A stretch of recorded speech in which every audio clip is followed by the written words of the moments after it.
Hello, I'm Colin Dayan. I'm a reader in medicine and I'm also head of clinical research at the Henry Wellcome Laboratories for Integrative Neuroscience and Endocrinology at the University of Bristol.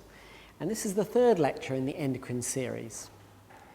And in this lecture we'll be covering issues to do with diabetes, hypoglycemia, lipid disorders and electrolyte disturbances. So let's go on to the first question. A 20-year-old student presents to the diabetes clinic for review. She's a keen rower who suffers from type 1 diabetes and has suffered 2 severe hypoglycemic attacks after rowing training. Her current insulin regime is BD, presumably twice a day, 30-70 mixed insulin. Investigations are as shown. And of note is the HbA1c, which is higher than we would like in diabetes at 9.1%. You plan to make a change to a basal bolus insulin regime. Which of the following would be the most appropriate short-acting insulin for her? And here are 5 options. I'll give you a moment to consider your options.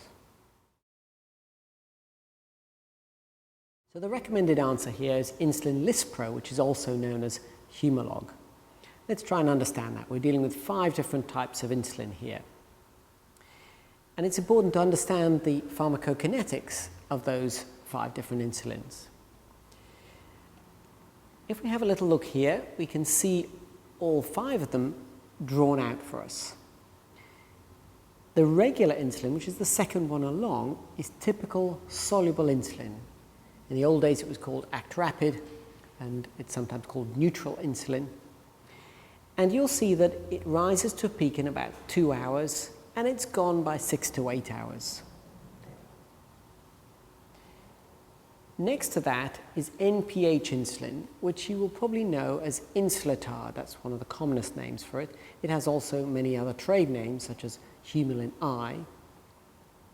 And that's often used as a longer-acting insulin. Neutral protamine Hagedorn is what it stands for, but it refers to the protamine, not protein, protamine, which is used to delay the action of the insulin. So you can see that it peaks in about 4 to 6 hours and is present for most of the 24-hour period, up to about 16 to 18 hours.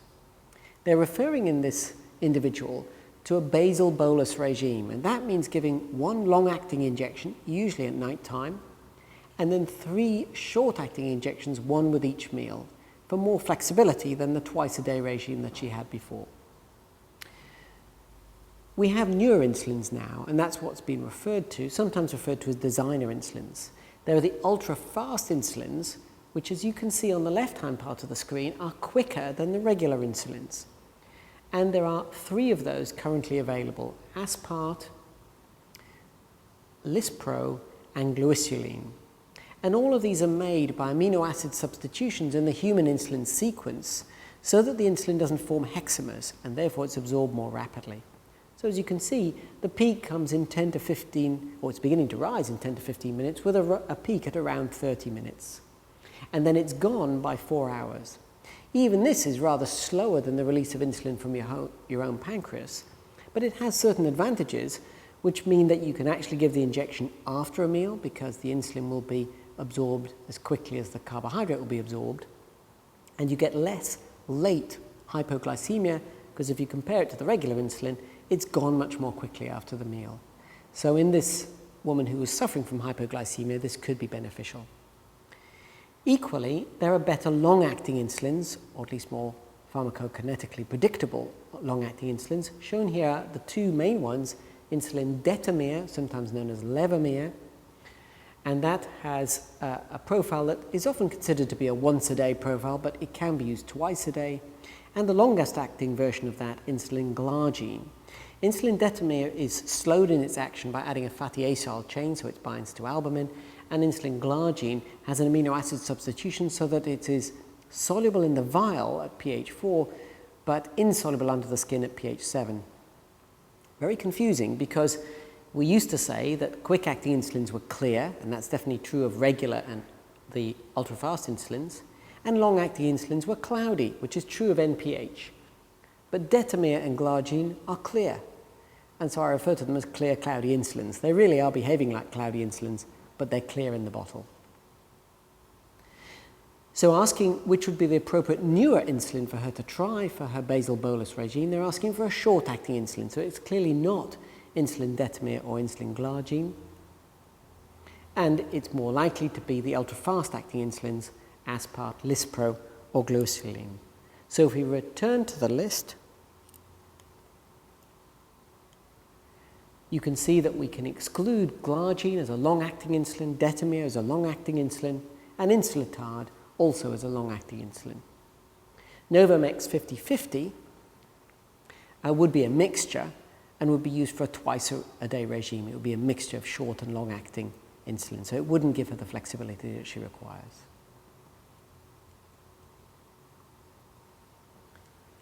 Question 2. A 56-year-old man with a history of type 2 diabetes comes to the clinic complaining of increased shortness of breath and bilateral ankle swelling. An echocardiogram arranged by the GP reveals that he has a reduced ejection fraction of 35%. His diabetes is relatively well controlled, with a recent HbA1c measured at 7.2%. He takes ramipril and furosemide currently for control of his hypertension and heart failure. Here are some investigations confirming the HbA1c of 7.2% and fairly good renal function.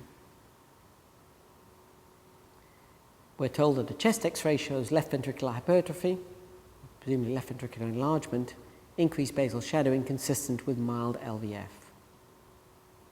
Which of the following glucose control strategies will be most suitable in this patient with respect to avoiding fluid overload? And you're given 5 options here to consider.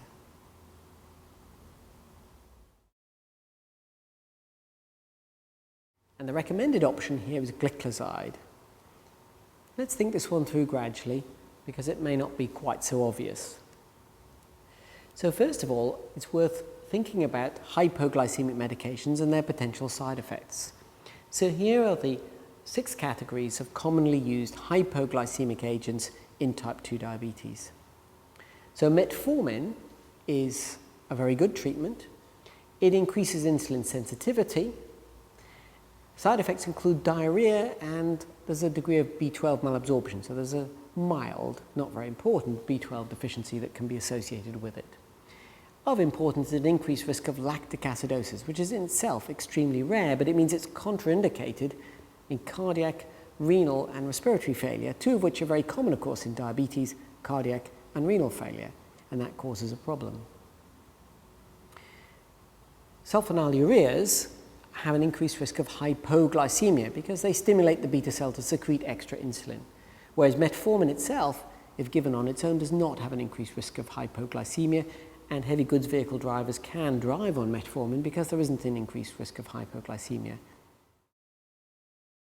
Glitazones were the 3rd category to be introduced, and they act intracellularly to increase insulin sensitivity on PPAR gamma. In terms of side effects, they result in weight gain and edema, so you're beginning to feel this isn't appropriate in cardiac failure, and certainly they've been repeatedly shown to exacerbate cardiac failure. So they are contraindicated in people with cardiac failure. This has been a problem because, of course, people with type 2 diabetes frequently have ischemic heart disease and cardiac failure, and having a contraindication that may be associated with diabetes has reduced sales of the glitazones. There was much debate about whether it increased your risk of ischemic heart disease, and probably they don't, but they certainly don't reduce your risk of ischemic heart disease significantly. There's also an association with fractures, which appears to be a direct effect on osteoblasts. 2 of the newer agents are the gliptins and GLP-1 agonists, which I'll talk about more in a moment. And finally, of course, there's also insulin. But remember that this individual has relatively well-controlled diabetes. We don't need to progress onto insulin, and in fact, insulin does have a risk not only of hypoglycemia, which is its main side effect, but also of mild fluid retention. In fact, there was a term insulin edema at one point in people who'd started newly on insulin. So if we look at our list again, we would rule out pioglitazone, which is a glitazone, because that's fluid retaining and exacerbates heart failure. Basal insulin retains a bit of fluid and is inappropriate in this situation. We'd want to go for an oral agent if we could. Rosiglitazone is of the same class as pioglitazone, and chlorpropamide is a very long-acting sulfonylurea, rarely used now, and is associated with some fluid retention as well. So we're left with the sulfonylurea glycoside. We weren't given the option of metformin, but even then it would have been contraindicated in heart failure. It's worth us just considering those newer agents, the gliptin and GLP-1 agonists.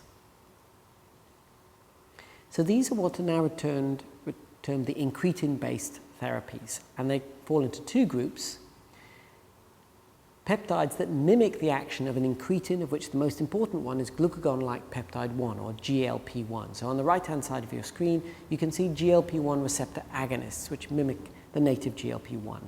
And we have two of these available, exenatide and liraglutide. Both of these are injected, can't be ingested orally because they're peptides or polypeptides, and they will be destroyed in the gut. But an alternative is the DPP-4 inhibitors, or dipeptyl peptidase 4 inhibitors, and these act on the enzyme that destroys native GLP-1. So they prolong your own GLP-1, and in that way they can increase the circulating incretin activity from GLP-1.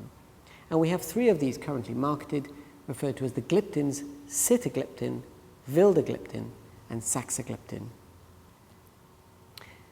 And on the previous slide, we discussed what the potential side effects and advantages were. So the gliptins are in fact weight neutral. They don't put on weight, but on the other hand, they don't make you lose weight. These are the inhibitors of the enzyme. They're oral agents. Strangely enough, they increase your risk of sinusitis because they act also on one of the receptors on lymphocytes, CD23. As far as we know, there isn't other long-term immunocompromise associated with these agents, but we've only had them around for a few years. These agents don't work in everyone, and some people, they have no response at all in terms of glucose lowering, and they are contraindicated in renal failure. The injected GLP-1 agonists, exenatide and liraglutide, are associated predominantly with nausea. An advantage is that they're associated with weight loss, but they're contraindicated in pancreatitis as they appear to exacerbate that condition. It's worth just reminding ourselves what the incretin effect actually is. How does it actually work? And this slide illustrates this. So what we're seeing here is the amount of insulin up the left-hand side, the y-axis, is the insulin released after giving glucose either orally or intravenously. The left-hand panel is there to show you that they carefully adjusted in this experiment to keep the glucose levels constant. So it wasn't that there was a variation in glucose levels stimulating insulin release. And the right-hand panel shows you the insulin release. And you can see that there's a difference here in more insulin being released when you have oral glucose than when you have intravenous glucose. And that makes a lot of sense because you normally eat glucose rather than inject it. And it's telling you that the gut is preparing the body for the arrival of food and the production of insulin. So it's increasing the gain, if you like, on insulin release. And the main incretin effect is mediated by GLP-1. So what do they actually do? Well, GLP-1 is secreted from the L cells of the gut on ingestion of food, and it goes to the beta cells to enhance glucose-dependent insulin secretion. And it is glucose-dependent, which means that you don't become hypoglycemic because the insulin will only be secreted if glucose is rising. So in itself, GLP-1 can't induce hypoglycemia. So that's an increased beta cell response and reduction in beta cell workload, and that's because it actually suppresses the secretion of glucagon, which antagonizes insulin. So that's a beneficial effect too. And that acts via the liver.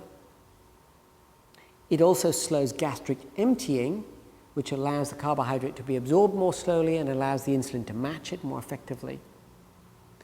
And finally, as with most gut peptides, it has an effect on appetite. So you've eaten something, it tells you you shouldn't eat any more.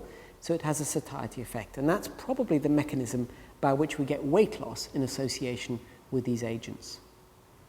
You will note, though, that the main effect is only going to work if you can secrete your own insulin. So these are inappropriate agents for type 1 diabetes where you can't make insulin, only appropriate for type 2 diabetes where you still have insulin production. So as these agents were developed, they gave infusions of GLP-1, but noticed that it was rapidly inactivated by this enzyme DPP-4, meaning it had a very short half-life. So it would have to be given continuously, which was inconvenient.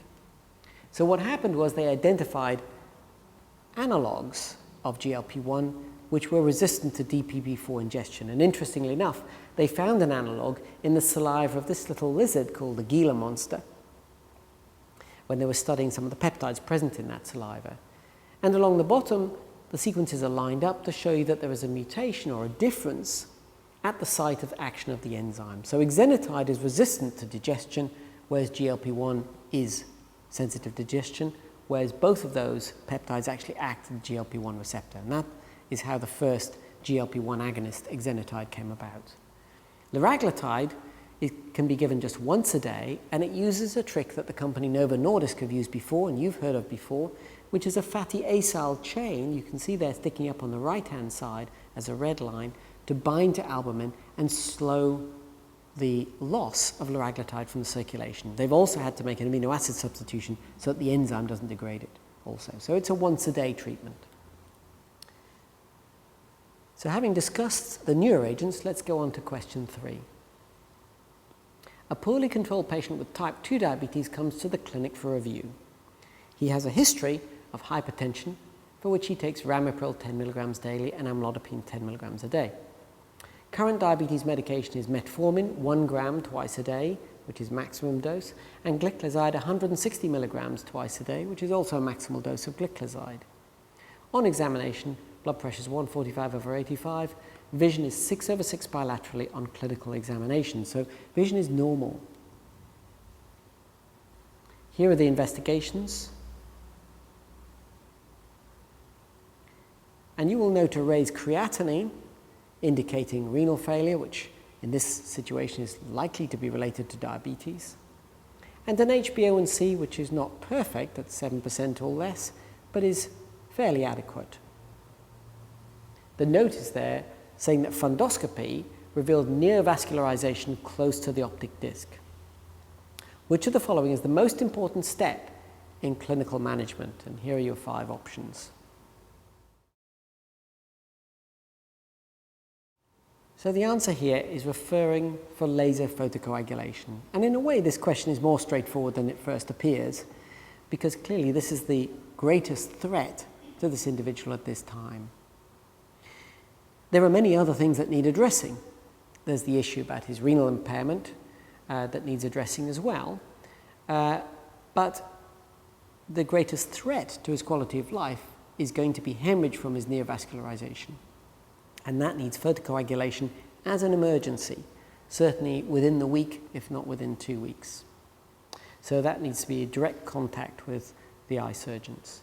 What are the other options here? Transition to insulin therapy. Well, there isn't really a strong indication for tightening up glycemic control. And you have to be careful that when you do tighten glycemic control, for the first year you worsen retinopathy. So during that time, it's not a reason not to do it. You need to alert the ophthalmologist to monitor the eyes very carefully. So that's not something I would want to do at this stage. I might want to improve on his hypertension medication with adding indapamide or doxazosin to his regime, both of which would be reasonable, but they're not the highest priority. And adding pioglitazone as a third-line agent might be appropriate to try and get his HbA1c of 7.8% down. But again, it's not my priority in this situation. I'm focusing on the complication of neovascularization. So just to remind you a little bit about diabetes complications, there are 3 microvascular and 3 macrovascular complications. The macrovascular complications can occur in anyone, and they are stroke, heart attack, and peripheral vascular disease, thinking about the head, the middle of your body, and the bottom of your body. So all of those conditions can happen in people without diabetes. The microvascular complications, by contrast, only happen in diabetes. They are diabetes specific, and they are retinopathy in the head, they are nephropathy in the middle of your body, and there's peripheral neuropathy affecting the feet. And combined with peripheral vascular disease, they cause the foot problems of diabetes. We often say that no one dies of microvascular disease. Certainly now that we have renal replacement therapy, that is the case. But they have a profound impact on quality of life. So retinopathy has a profound impact on quality of life if your vision is affected. It is the macrovascular disease that results in death. So it's important to prevent both aspects. And microvascular disease is best protected by good glycemic control. But macrovascular disease is actually not reduced very significantly. It is reduced to some degree by managing glycemic control. It's better prevented by managing macrovascular risk with blood pressure and cholesterol and smoking advice. Here you see a slide from the Diabetes Control and Complications trial, which was actually in type 1 diabetes, reminding us of the effects of glycemic control. And the INT line is intensive management with an HbA1c of 7%, and the CON, or conventional or control, is an HbA1c of 9%. And you can see by the end of the trial, 8 years later, there's nearly a 50% difference in the prevalence, in this case, of a 3-step change in retinopathy, so appearance or decline of retinopathy. And it is quite dramatic how much you can prevent retinopathy by good glycemic control over many years. The second slide is just to remind you that there is some crossover in the factors, and that blood pressure control particularly can be beneficial to retinopathy as well. So on the left-hand side, you'll see patients with an event, and this is microvascular endpoints, predominantly retinopathy. And so those with tight blood pressure control in the white line had less microvascular endpoints than those with less tight blood pressure control. This is the UK PDS study. So controlling blood pressure actually helps both aspects. We've said glycemic control is particularly valuable for microvascular disease, and macrovascular risk factors is best for macrovascular disease, but blood pressure crosses over. So where blood pressure can actually help you in terms of retinopathy and nephropathy as well, though it doesn't have much effect on neuropathy. Question 4. You're drawing up guidelines for the management of oral blood glucose lowering agents in patients post-myocardial infarction. Looking at a synthesis of the available evidence, which of the following pieces of advice would you give? A. Pioglitazone should be started in patients post-MI. B. Metformin should be stopped in all patients post-MI. C. All patients should be transitioned to permanent insulin therapy. D. Metformin should be stopped in those patients who have an unstable circulation post-infarct. And E. Insulin should be given intravenously for the first 48 hours. I'll give you a moment to consider your answer on that. So the correct answer is D. Metformin should be stopped in those patients who have an unstable circulation post-infarct. If we work our way through, this is really around the so-called DIGAMI study, which was around giving insulin in the first few days and then 3 months after a myocardial infarction, and suggested there was an improved outcome. Pioglitazone should be started in patients post-myocardial infarct. We said that the glitazones weren't necessarily protective, and in fact they can exacerbate heart failure. So this is not usually a good time to start pioglitazone when you've had damage to the myocardium and a risk of heart failure.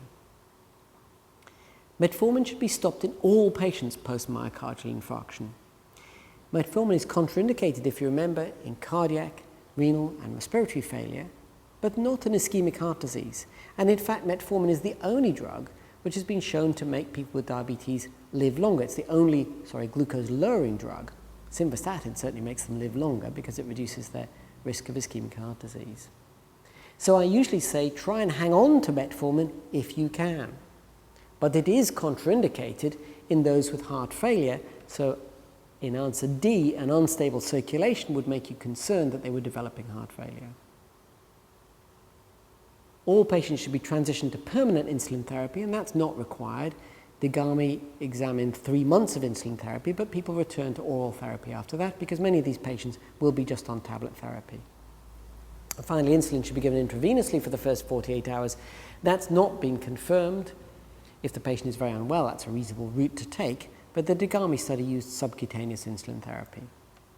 It's worth thinking a little bit about myocardial infarction in diabetes. And we often say diabetes is a cardiovascular disease. And the reason is you forget it at your peril. 60 to 70% of people with diabetes die of heart disease. That is what they die of. When you think that a quarter of the whole population will die of heart disease, this is 2 to 3 times more, but it's 2 to 3 times a large number, so it accounts for almost all the deaths in diabetes. So reducing that is really a very high priority. And myocardial infarction is worse in diabetes because it's often silent, so you don't get angina. When it happens, all three vessels are typically affected and diffusely, so it's often difficult to bypass. And they may have an underlying cardiomyopathy, which means that on top of the ischemic heart disease, they have a damaged myocardium to begin with from microvascular effects. We mentioned the DIGAMI protocol about insulin control. They've tried to repeat DIGAMI with DIGAMI-2 in separating out the initial insulin in hospital from the long-term insulin, but didn't recruit enough patients by that stage, so the answer is still unknown. Undoubtedly, though, there is benefits from statins. And for people with type 2 diabetes, I say if there's only one tablet they will take, it shouldn't be metformin, it should be simvastatin, because that's what's going to reduce their risk of death, much more than the metformin is. There is some benefit in myocardial infarction risk from reduced blood pressure, but the effect is less, from the benefits in terms of glycemic control are much less than cholesterol management and blood pressure control, and of course reducing smoking. Question 5. A 19-year-old woman is admitted to the emergency room after a collapse, and she's found to be hypoglycemic. You understand from colleagues who accompanied her in the ambulance that she collapsed at work, and this has happened at least 3 times in the past 2 months. There is no past medical history of note, apart from the fact that her father is obese and was diagnosed with type 2 diabetes some 7 years ago. So she doesn't have a diagnosis of diabetes. Here are her blood tests.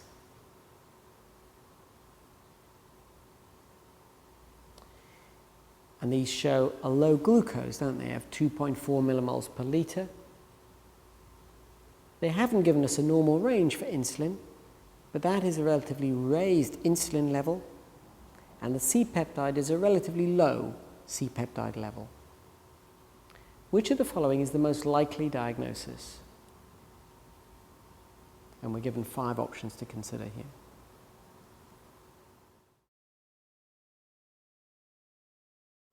So the correct answer is insulin abuse. And how did we get to that answer? Well, she's got hypoglycemia. And when individuals have hypoglycemia, we want to know whether that was driven by insulin or something else. In her case, we did have a low glucose. We also had a raised insulin level, but we did not have a raised C-peptide. And insulin is a single polypeptide chain which has an A chain, a connecting peptide, and a B chain. And when it's released from the pancreas, the C chain, or connecting peptide, is cut out. So as insulin is released from the body, you get insulin and C-peptide. However, if you inject insulin, you only get insulin. You don't get C-peptide. So if C-peptide is raised, it means it's your own insulin, your endogenous insulin, that is causing the problem. If it's insulin without C-peptide, it suggests that there's been administration of insulin, exogenous insulin. So that's raising a concern. So could it be an insulinoma? Well, that would be endogenous insulin, and you'd see a raised C-peptide as well. Could it be a retroperitoneal tumor? And that usually secretes something else, such as insulin-like growth factor 2, so that the insulin level and the C-peptide level would both be low because they're not driving the hypoglycemia here. Could it be metformin abuse? Well, that doesn't cause hypoglycemia. It just makes you have diarrhea and feel rather sick. What about sulfonylurea abuse? Well, that will give you endogenous insulin release, can make you hypoglycemic, and her father may well have had sulfonylureas available, but it will cause a rise in both C-peptide and insulin. So it'll look very much like an insulinoma. But here we had a low C-peptide and a high insulin. This was insulin abuse, and she must be obtaining insulin from somewhere. They didn't describe a pharmacist on this occasion, but they could have done. Discussing hypoglycemia not in diabetes. I should emphasize, diabetes does not cause hypoglycemia. The treatment for diabetes causes hypoglycemia. So if someone has undiagnosed diabetes, they're not going to present with hypoglycemia, not until you've overtreated them with sulfonylureas or insulin that cause hypoglycemia. So what are the causes of hypoglycemia? The most important one to exclude is insulinoma. So that's a benign or malignant tumor, 10% are malignant, of the pancreas usually, that makes insulin. Other causes are listed down there. We've got factitious as the 4th one down, which is what was happening in this case. We have sulfonylurea abuse or just taking sulfonylureas, as happens in the elderly, where they've been over-treated by the GPs. It wasn't a deliberate attempt at hypoglycemia. The last three down there are more systemic effects: hypoadrenalism, Addison's disease, sepsis, which you do see in general medical take. You see elderly individuals, sometimes associated with liver failure, which is not listed down there but should be, resulting in a low glucose that often responds when they get better, when their pneumonia or other cause of sepsis has been treated. And finally, I've put normal down there, and that refers particularly to women who can actually have a glucose as low as 2.5, but are asymptomatic. So there are two other causes listed higher up, one that's increasing in prevalence because we're getting more post-bariatric surgery, more people having bariatric surgery, and that's obesity surgery, either gastric banding or gastric bypass. And this seems to be associated, particularly the gastric bypass, with increased drive to the pancreas, increased production of insulin from the pancreas, and the degree of autonomy of the pancreas in making insulin. And so after a meal, they can become hypoglycemic, and they can also develop a dumping-like syndrome, which is a vasovagal change without hypoglycemia. So they can develop both of those effects. And sometimes they have to undergo pancreatic resection to deal with the risk of hypoglycemia. But characteristically, that will be post-meal hypoglycemia, post-prandial, 2 or 3 hours after the meal. Insulinoma, by contrast, is usually fasting hypoglycemia. In fact, classically, they will miss breakfast and get very confused in the morning. And finally, tumor-related hypoglycemia, we mentioned previously, production of factors such as insulin, like growth factor 2, which are insulin-like, but not detected as insulin. We mentioned normal levels, and when you're diagnosing hypoglycemia, you must satisfy Whipple's triad. And that is that the individual has a low blood sugar, consistent with hypoglycemia, but they also have symptoms, and that those symptoms resolve when they're given glucose and the glucose level is raised. Because if you don't have that combination, it could be the normal case that I described before, where some individuals can have a blood glucose of 3 or below, but don't have symptoms, don't need treatment, and actually it's normal for them. And there's no reason to investigate for those rare causes of hypoglycemia. Question 6. A 62-year-old man is brought to the emergency department with a grand mal seizure. You're aware from his notes that he's undergone chemotherapy for small cell carcinoma of the bronchus a few months earlier. His wife tells you that he was drowsy and not himself for a day or two before the seizure. On examination, he is very drowsy, but you can wake him up with stimulation. He's rather thin, with evidence of muscle and fat loss consistent with his carcinoma. Neurological examination reveals no focal neurological signs. Here are his investigations.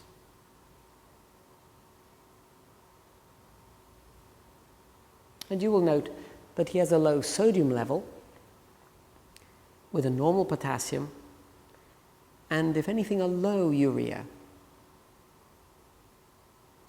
You suspect syndrome of inappropriate ADH and fluid restrict him.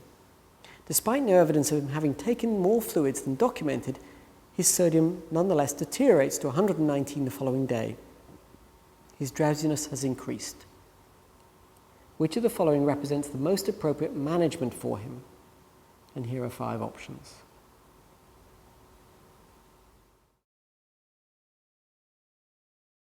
So the recommended answer here is start demeclocycline.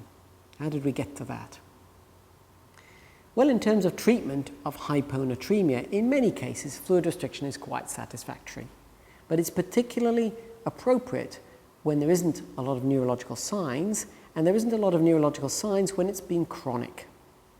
In fact, you'll see many patients admitted to the hospital with sodiums of 125 or less who really have no symptoms at all, and they've been hyponatremic for many weeks or months. In this individual, it sounds as if it's been coming on quite acutely and it's falling. So you need a more aggressive treatment usually in this situation. Fluid restriction is an appropriate first option, but certainly if they're becoming more unconscious, you need to do something more aggressive. What about dexamethasone? That's not really going to help in this situation unless it was due to hypoadrenalism, and we don't think it is due to hypoadrenalism in this particular situation. So we could give normal saline. Some people would say that giving 0.9% normal saline would have no effect. It does have an effect because it is actually more concentrated than his serum is. It has a sodium of 150, whereas his serum is under 130. However, in the acute situation, people would often recommend more aggressive management than that, such as twice or 3 times normal saline, and you're given an option here of 1.8% normal saline. And often people would recommend 3 times normal saline as an initial management when there's been an acute drop in sodium. They've recommended demeclocycline here because this is not a short-term problem. This is very likely to be related to his carcinoma secreting ADH, and although you'll correct it with normal saline, the problem will recur again as soon as you stop the infusion of normal saline because there's a very high production of ADH. So demeclocycline is a tetracycline-related antibiotic that inhibits the action of ADH on the kidney. In fact, very recently, there is a new generation of specific ADH inhibitors, of which tolvaptan is the first, and although they are very much more expensive than demeclocycline, they're becoming a recommended therapy in this kind of severe ADH situation. Because they're so expensive, they're often used after demeclocycline and only used for people where there's a short-term treatment, meaning a few months, rather than years and years of treatment being required.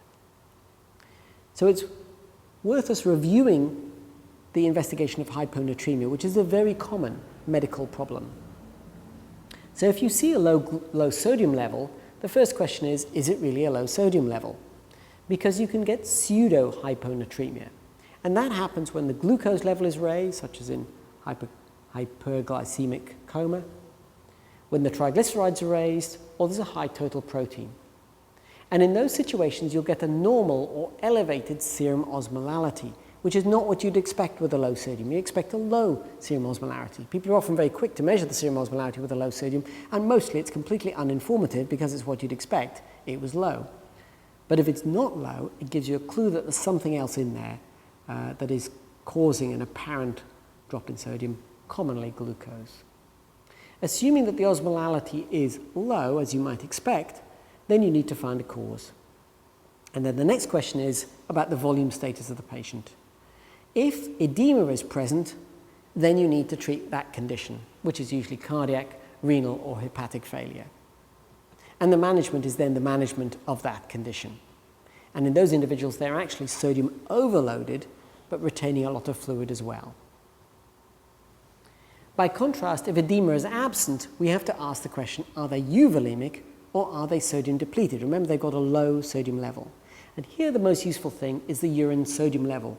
Not interesting enough the osmolality, which is commonly measured in the urine, but it's the urine sodium.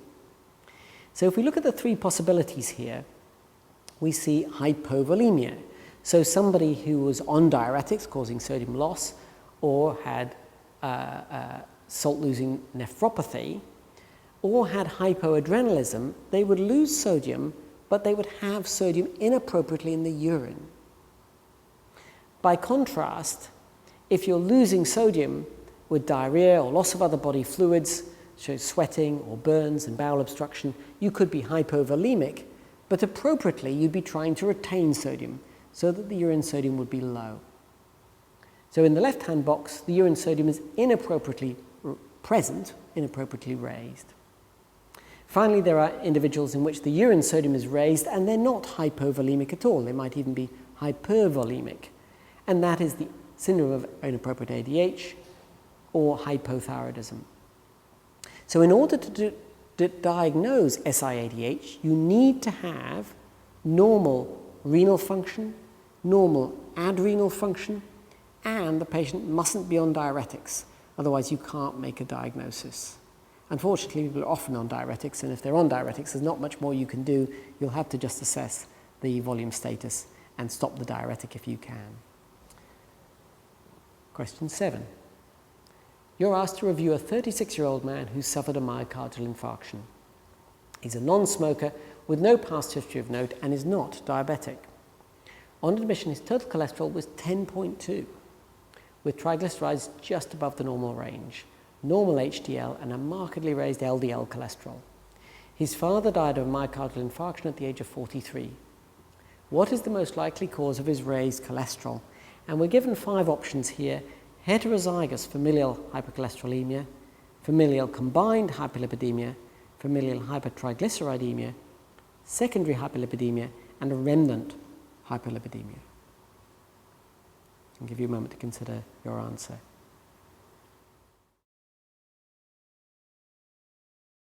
And the answer is here is the first one, heterozygous FH, or heterozygous familial hypercholesterolemia. What's striking here is that the rise is in cholesterol. It's not in triglyceride, and it's in LDL cholesterol. So individuals with familial hypercholesterolemia, FH, have an LDL receptor defect. They can't get rid of LDL, and they have very high levels of LDL, which is predominantly a cholesterol-containing particle. If you have homozygous FH, then typically you have a cholesterol level closer to 20, most of which is LDL, and you have ischemic heart disease in your teens or early 20s. That's much rarer than heterozygous FH, which is the commoner form, and in that situation you typically have ischemic heart disease prematurely in the late 20s, 30s, or possibly early 40s. So that presumably is what happened to his father, and he now has a myocardial infarction in his 30s.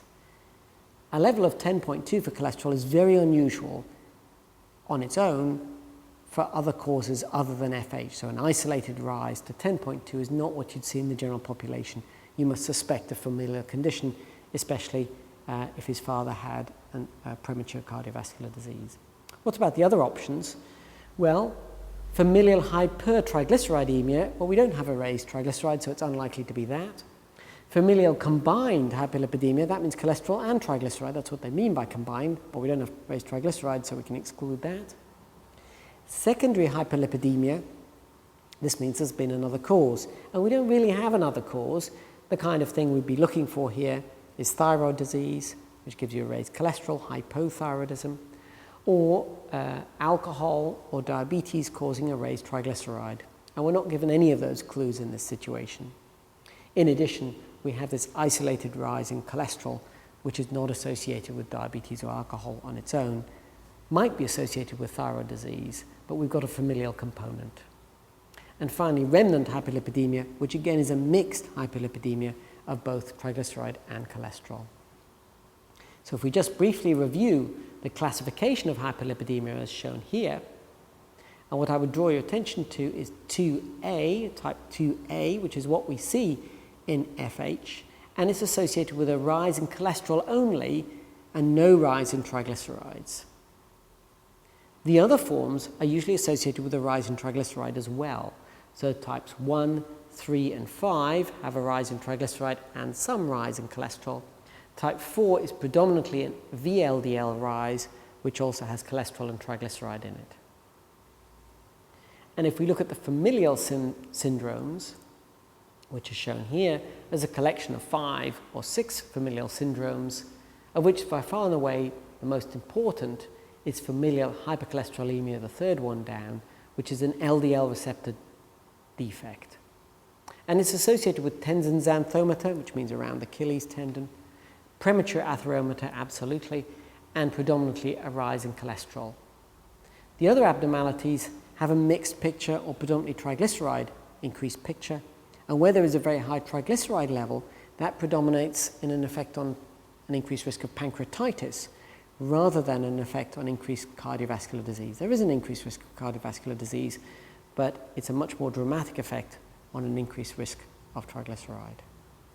And that concludes our lecture on diabetes, lipid disturbances, and electrolyte disturbances.